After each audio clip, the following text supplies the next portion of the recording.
The opinions expressed on the Custody Queen Show are for informational purposes only and are not a substitute for personal, professional legal advice. The persons discussed are fictional and not based on actual clients.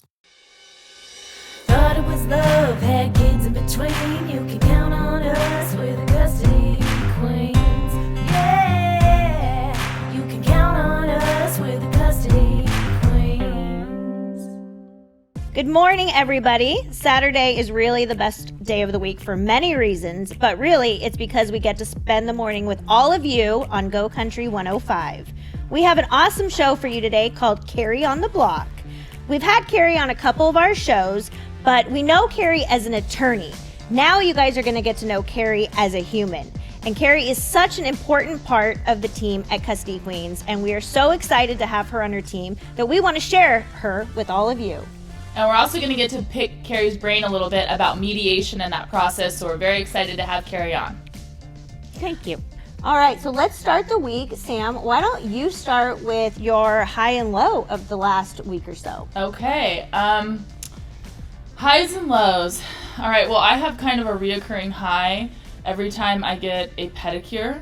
And I don't know if I've kind of shared this with you before, but I feel like I'm just getting a really good deal because I have such big feet. And when you go to get a pedicure, they charge you by the foot, right? So it's not like I have to get an extra large pedicure or anything like that, right? It's the same price for you and me. So your cute feet versus my cute feet, right? So high for me. I got a deal on my pedicure.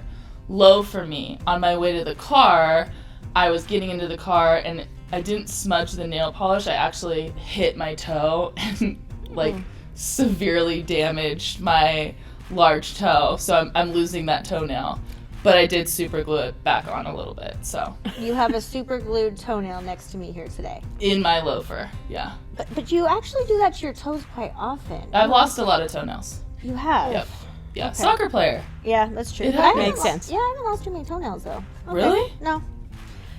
All right, Carrie, what was your high and low of I've the never week lost or a so? toenail, let's just Really? say. No. Well, you got to do it at least once. Oh, okay. Sam will show you I'll get how. on that. That's my next goal. Sam will show you how. So, start with the low. One of our employees, very valued employees, lost a close family member suddenly, and it was very sad to watch her go through that and deal with it. But the high in turn was seeing the rest of the staff support her through the process, pick up the slack as she was out most of the week, and we had a big trial that we were preparing for, and see everybody chip in to work hard and get it done. So it was really nice to see everybody come together, and that's one of the most important things to me, is that we work as a team, that it's never, well, that's not my case and I don't have to do it. It's, if you need help, we're all here. So I love that, and to that employee, my heart went out to her and everyone else that struggled with the pandemic over the last year for whatever reason. We are all here in this together and here to support each other. But I agree. I love seeing our team come together. It's one of my greatest feelings. And we're a family. We really are. We really are. And we have friends that are family, and I don't look at my coworkers and my partners and my associates as just an employee. Their families are my family too, and that's something that we hope that you guys all get listening to us, and just know that we are a big giant family. It's very, very true. All right, I think it's time to... Well, I have my high and low. Okay, well, I was going to say I think it's time to ask Christy what her high and low was. I just saw you thinking, what is next? No, I had a rough low, Sam knows.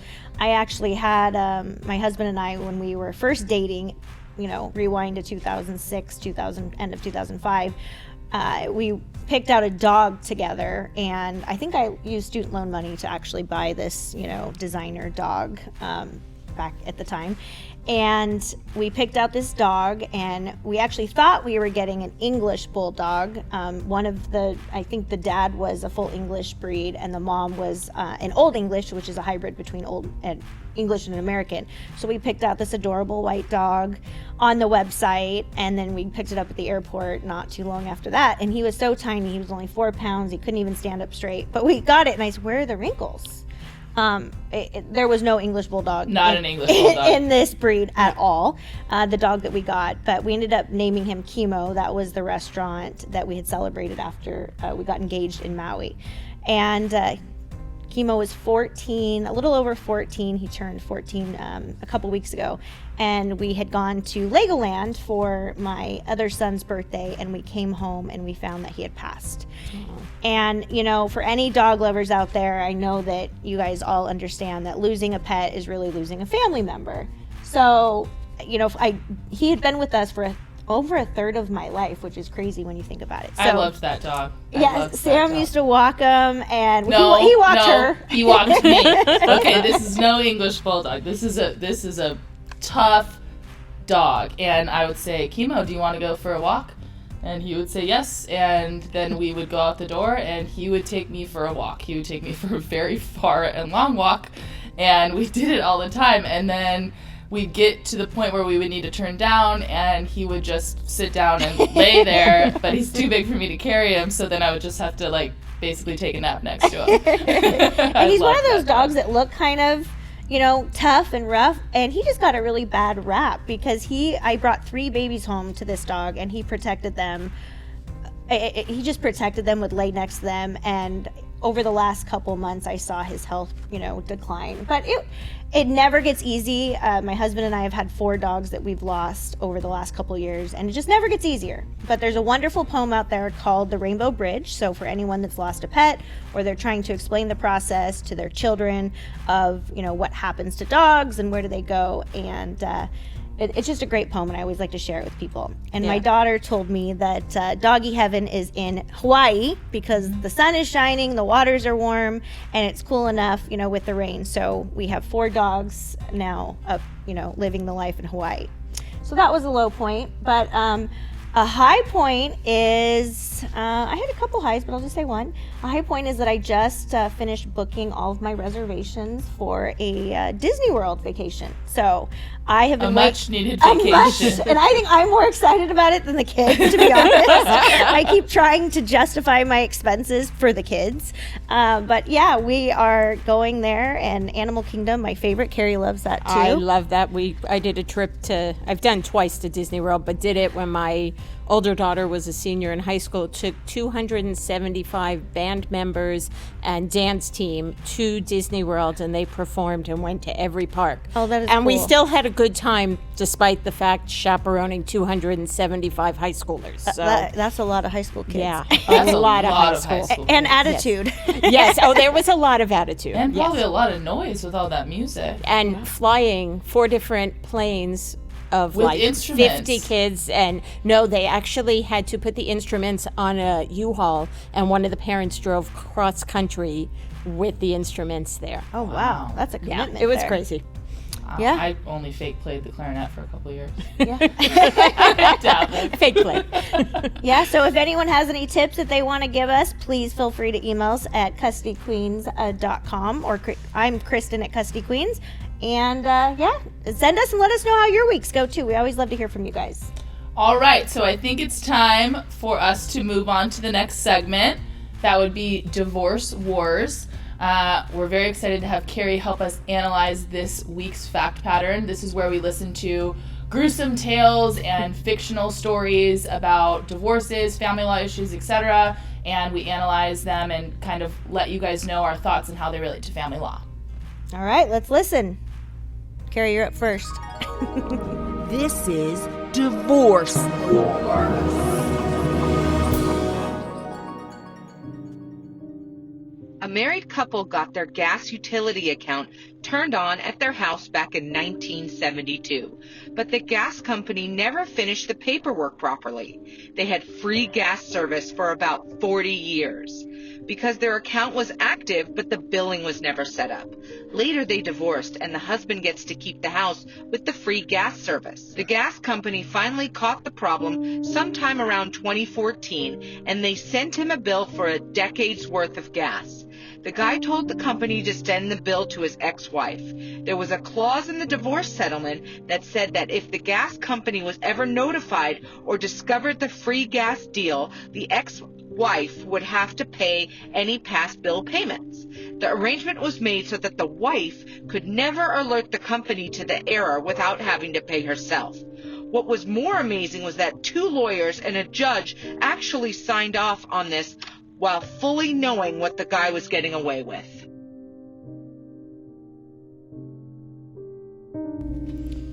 That's a really interesting fact pattern. And I'm a little surprised that the attorney for wife actually negotiated that and agreed to that, because I think once it's in a document and she agreed to it, she's going to be held accountable. I was expecting the facts to go a little different. Yeah, me too. And once they said that it's in the judgment, if it's in a judgment, it's enforceable. So I think she's responsible for it. I don't know if she maybe should talk to another attorney and see if she's got some leg up against the gas company regarding a statute of limitations of waiting 10 years. But within the divorce case, I think she negotiated this and agreed to it. And I wonder if she got something else in the judgment in consideration of that. Yeah, good point. Yeah, and oftentimes a lot of things that end up in a stipulated judgment or a marital settlement agreement, those are agreements between the parties. So I don't think that the court would have necessarily made any order about the gas or the potential gas bill,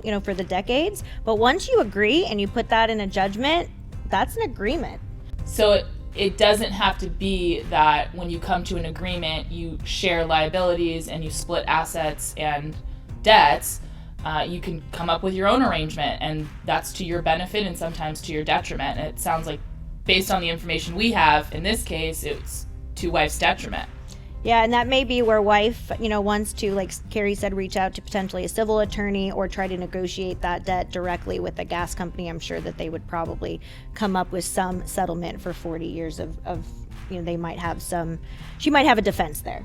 So Carrie, the irony of that is, I thought it said that they did that so wife wouldn't report the problem. Well, what was preventing husband from reporting it to the gas company? Yeah, if it said that she was the one that was going to have to pay it. It was a very poorly written judgment, and it was a poorly negotiated agreement. Yes. So it sounds like both of them had really crappy attorneys, and they should have called the custody queens. That's the way I see it. Me too. Carrie, what do you think would have happened if there wasn't a judgment?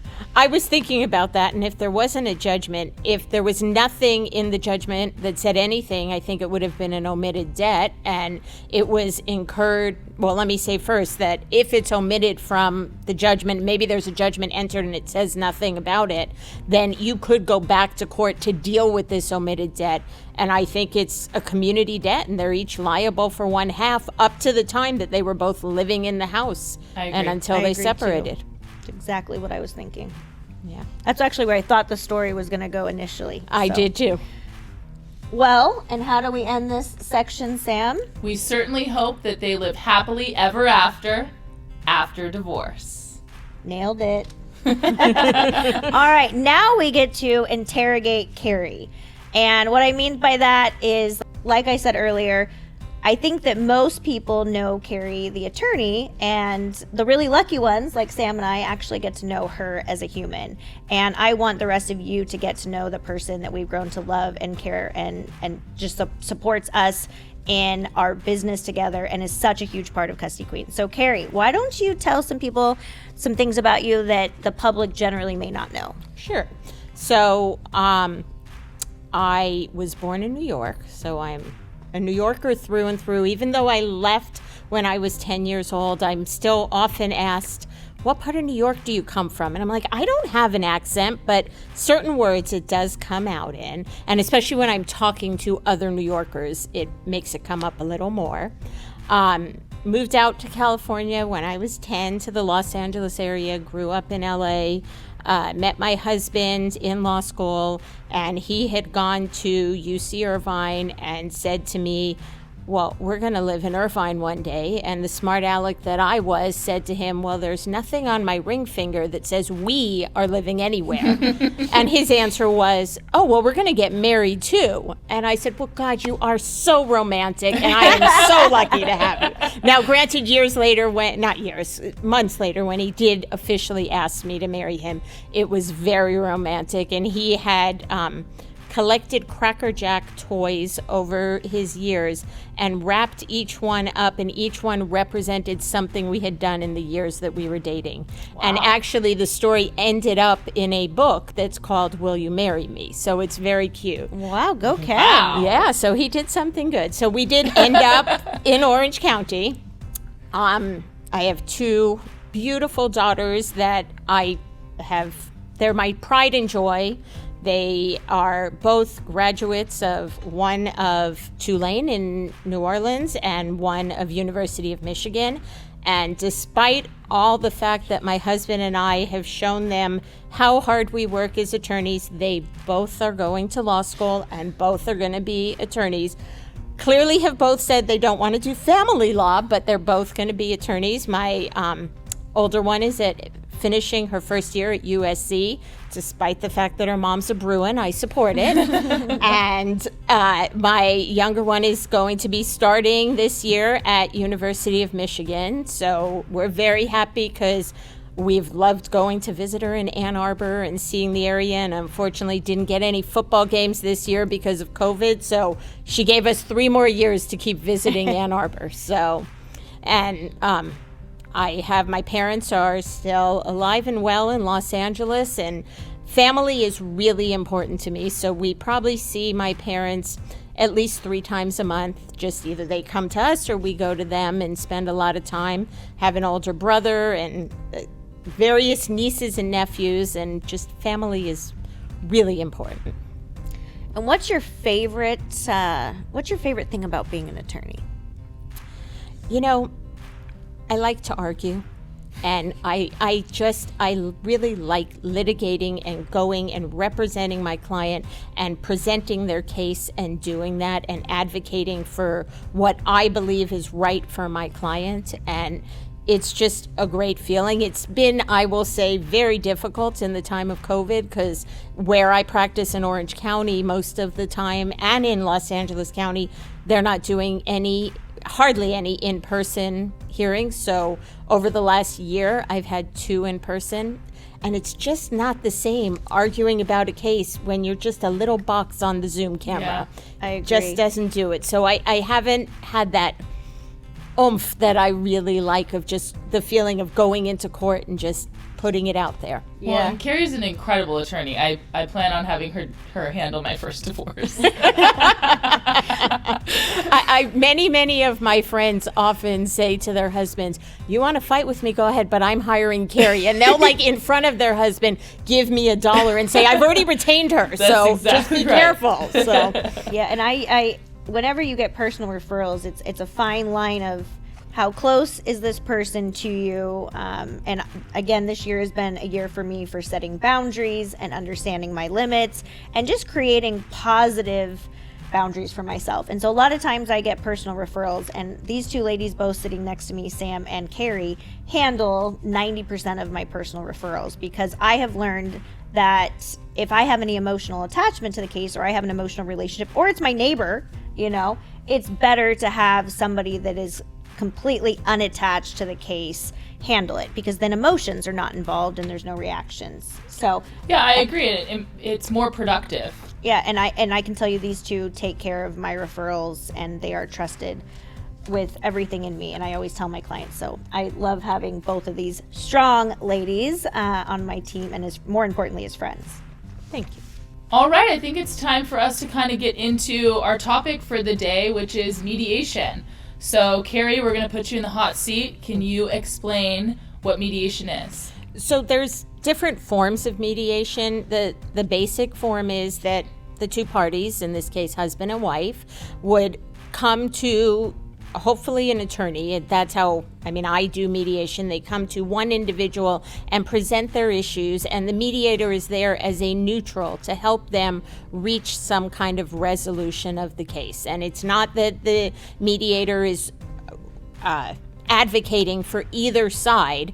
They're more or less telling them what a court might do in that situation and helping the people reach the best resolution for the family. And sometimes the best resolution for the family might not be what the court would order if you went into court, but for this particular unit, it works.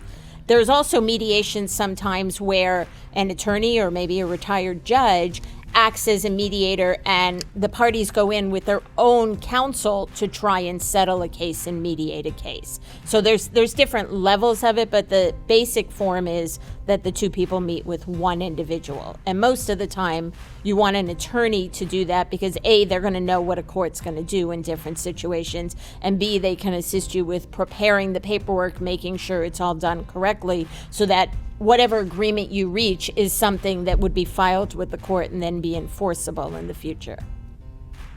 And what type of parties do you think are the best candidates for mediation? So an easier way to answer that question would be maybe who shouldn't do mediation. One of the times I definitely say it shouldn't be is if there's any domestic violence. If there's any situation where the people aren't on equal footing, they shouldn't do it, because one of them has been a victim and has gone through that and is at a point where they might just give in to certain things because of the abuse in the past.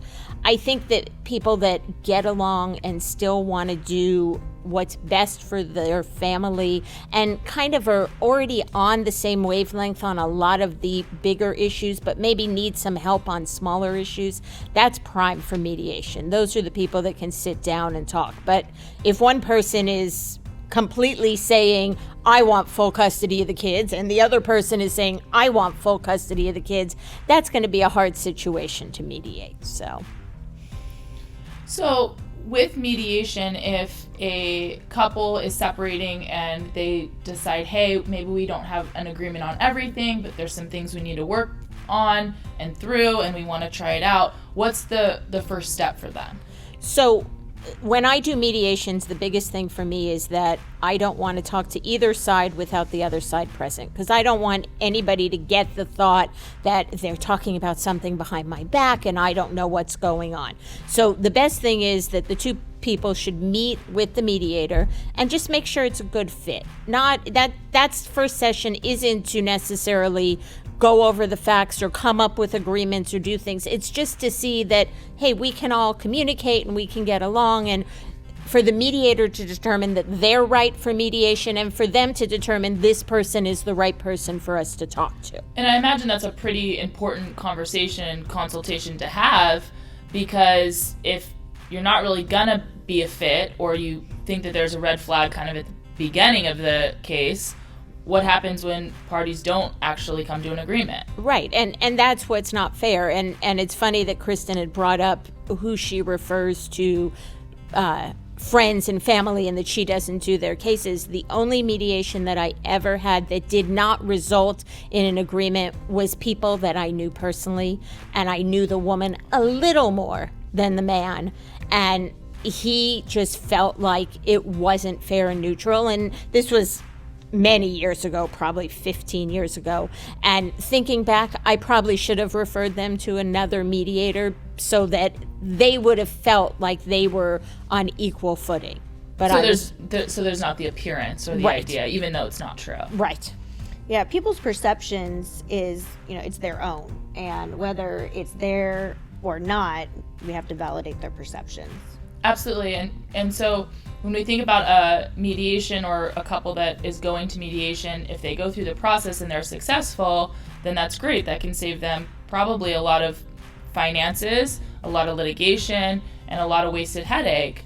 If they start going through the process, though, and it doesn't work out, what happens next? So if they start going through the process and at any point one of them decides they don't want to do it anymore, they withdraw from mediation and they end up going to litigation and they end up fighting each other. And at some points, they still might settle their case down the road with their own counsel and with things, but they have at that point gone to the court system and started battling it out rather than reaching an agreement outside through mediation. And sometimes you have to do that, right? Actually, often, couples will separate, and even if they believe that they're being reasonable, they aren't. One party isn't, and you can't make the other party be reasonable. So if you can't come to an agreement, the next route is to go through formal litigation.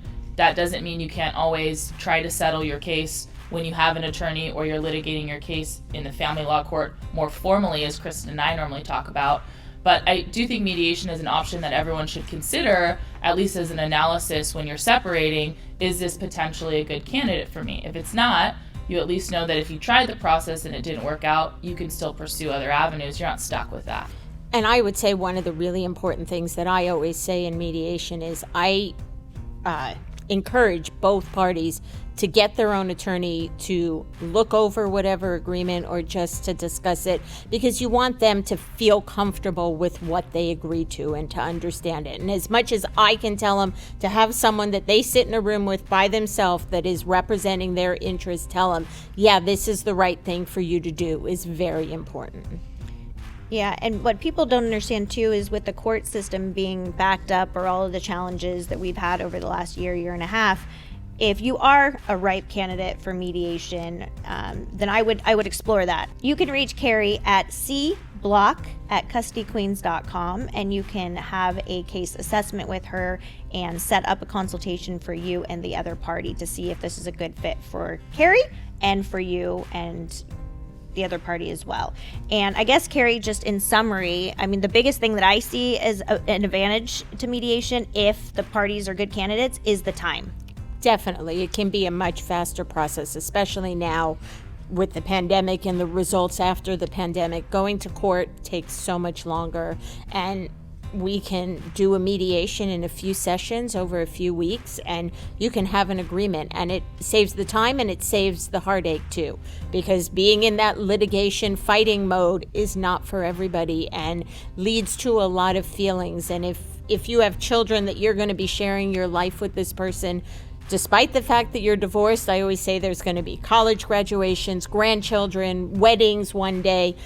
You're going to be seeing that person. So it might be better to start thinking of everyone's feelings earlier rather than later, and preserve that relationship into the future. And I think often people's knee-jerk reaction if they're very upset over a separation is, I'm going to go to court, I want to litigate this, but they're not also considering that that would also require a third-party judge to make a decision regarding what you have to do too. And so that's something that I think that should be considered more before just jumping into litigation. Yeah, and it's not for everyone, but it is for a lot of people. So again, if you're interested, send an email to Carrie Block. You can also fill out an inquiry on our website at custodyqueens.com, and we will reach out and contact you. You can also call us at 1-800-419-7772. That's 1-800-419-7772. Now, I just want to do something really kind of cute and fun to wrap this up. I live by a lot of quotes, and if anyone that knows me, I 90% of the time don't say the quote right. I mix up the first part and the second part, and you know they write them down in these books and then they share them Kristen, with me. isms. Yeah, okay. They are pretty funny because I just say it and then I think it's right, and then I just say it with such conviction and confidence that only a few people will realize I didn't say it right. Let me give you guys an example. Throw it in the air and see what sticks. I do. I have a lot of my own Kristenisms. Or I love it. I literally will take the second part and say it first, and then I actually said one right. What was it? And I looked at Sam. I said something yesterday, and I looked at her and I said, "Did I actually say that right?" Yeah. Yeah, the cart comes before the horse. Yeah. And I was so shocked at myself that I said it right. But That's Sam, great. what is a quote that you live by? Well, at the risk, I was kind of joking around with Carrie about stealing her quote earlier, but at the risk of Carrie yelling at me, I'm going to give a different quote. So my quote is, "No act of kindness, no matter how small, is ever wasted." And I thought that it was just such a good quote in general for human beings to really consider, hey, it's not necessarily about how big of a thing you are doing for someone else. It's really about, again, introspectively, what you are doing to make yourself a better human. So if it's returning your shopping cart so someone else doesn't have to go grab it, do that, and it makes you feel good to be a good person. At least for me it does. It's the small things for me. I agree, Sam. I think that's great. And you are a very kind person. Thank you. And Carrie's quote's really good, by the way. All right, Carrie, you're up. What's your now quote? I feel the pressure. Thanks, Sam. My quote is, and I actually got this from my daughter, "Don't sweat the small stuff, because in the end, it's all small stuff." we spend a lot of time as attorneys, as people, just worrying about everything. And in the end, most of those things aren't going to matter a day from now, a week from now, a month from now, a year from now. So we have to just live our life and enjoy it. Yeah, and you know what I've come to learn with worrying, because I'm a huge worrier, and it will drain me. I have debilitating anxiety over it. But you can't control 90% of the things you're worrying about. So all worrying is doing is making it worse. And worrying isn't going to change it. Yeah, it's not. And so it was funny. We had a water leak the other day, and my husband looked at me and said, "I think we have a slab leak." Oh my gosh! And I can see his tail spinning. And he looked at me. I'm like, "It is what it is. You know, let's get someone out here. Let's check it. Let's, if we have to, we'll make an insurance claim." And he goes, "How are you so calm?" I said, "Well, there's nothing that's going to come out of me freaking out for 4 days until I find out." And you know what? It ended up being nothing. So I'm very lucky that my husband is very much the level, low-key person that never sweats stuff. And I'm usually the high and low, and he just brings me back down. He's like, "Don't worry about it. It'll all work out." And yeah. It does. It does. We may not see that at the moment, but it does. All right, and I will finish our show off with my quote. And my quote is truly just, what doesn't kill you makes you stronger. And over the past year and a half, everything that we have all been through together, COVID related, not COVID related, challenges of working remotely, challenges of growing a business, raising kids, just keeping your family unit together, and all of that's gone on in everyone's life, including those of you listening. You know what? If it doesn't kill you, you learned a lesson, you have a new scar that you won't get again, because you won't make that mistake twice. And I truly think it is our scars that we have on our backs over the years of our journey is what makes us grow and stronger. Yeah, because if we continue to do what's easy, then eventually that'll be harder for us, because nothing will change. I think that's really well put, Kristen. Yeah, and who wants to live with just being content, right? Exactly. So, all right, well, that was a great show. Thank you guys all for listening with us. We love having Carrie on. Don't worry, for everyone out there that loves Carrie, she will have a recurring role on our show, and we will get her back in the very near future for more discussions. And if you have any questions or want to give us a call, please feel free. It's 1-800-419-7772. That's 1-800-419-7772. Thank you guys for listening. Make sure you catch our social feeds for upcoming giveaways and the like, and join us every Saturday on Go Country 105 at 8:30 a.m. And remember, let love rule.